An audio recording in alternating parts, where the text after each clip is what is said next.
Hello बच्चों, let's read the question. The question says assertion in many algae and fungi, zygote develops a thick wall that is resistant to desiccation and damage. Reason zygote undergoes a period of rest before germination. Option A, both assertion and reason are true and reason is the correct explanation of assertion. B, both assertion and reason are true but reason is not the correct explanation of assertion. C, assertion is true but reason is false. D, assertion is false but reason is true. E, both assertion and reason are false.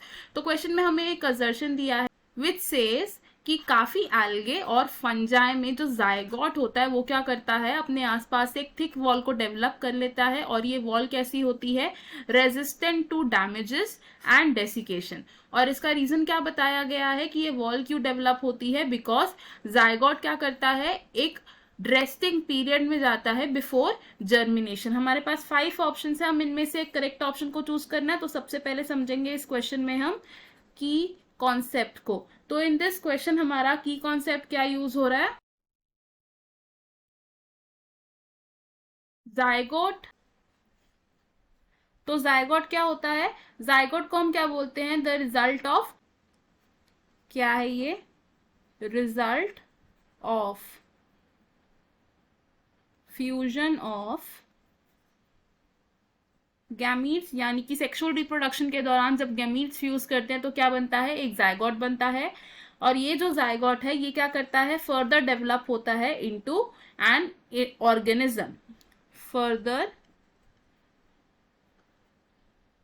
Develops into an organism. अब अगर हम बात करते हैं कि कुछ algae और fungi में जब जायगोट बनता है तो क्या होता है, इन एल्गे एंड फंजाई, इनमें जब जायगोट बनता है तो क्या होता है, ये जायगोट अपने आसपास एक थिक वॉल को डेवलप कर लेता है, forms a thick and resistant wall around it.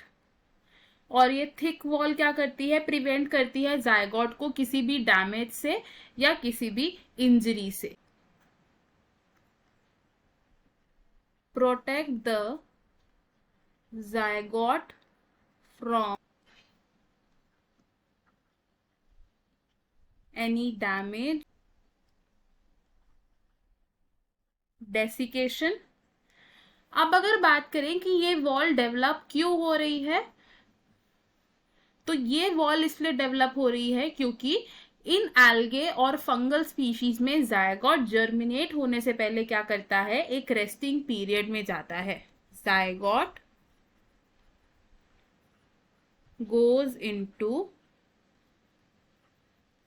A resting period before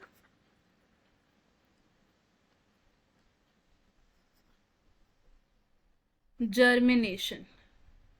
तो जर्मिनेशन से पहले जायगोट क्या कर रहा है, एक रेस्टिंग पीरियड में जा रहा है. तो इस रेस्टिंग पीरियड में जायगोट को कोई नुकसान ना हो और जायगोट रेजिस्टेंट रहे, इसलिए जायगोट के आसपास क्या होता है, एक थिक वॉल डेवलप हो जाती है जो उसे प्रोटेक्ट करती है. तो हम क्या देख रहे हैं कि जो असर्शन है वो क्या है, ट्रू है, और उसका जो रीजन है वो भी ट्रू है, एंड रीजन असर्शन को करेक्टली एक्सप्लेन कर रहा है. तो हमारा करेक्ट आंसर क्या होगा इस क्वेश्चन में, the correct answer will be option A. Option A क्या कहता है कि both assertion and reason are true and reason is the correct explanation of assertion. बाकी के ऑप्शंस क्यों इनकरेक्ट है देखते हैं. ऑप्शन बी से both assertion and reason are true and reason is not the correct explanation of assertion. तो ये option wrong हो जाएगा बिकॉज रीजन करेक्टली एक्सप्लेन कर रहा है असर्शन को.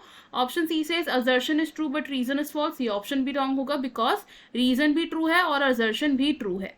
ऑप्शन डी से assertion is false but reason is true, ये ऑप्शन भी रॉन्ग होगा बिकॉज असर्शन ट्रू है ना कि फॉल्स. ऑप्शन ई से both assertion and reason are false, तो ये ऑप्शन भी रॉन्ग होगा बिकॉज असर्शन और रीजन दोनों ही स्टेटमेंट्स कैसी हैं, ट्रू हैं. हमारा फाइनल आंसर है option A. I hope you understood it. All the best. Thank you.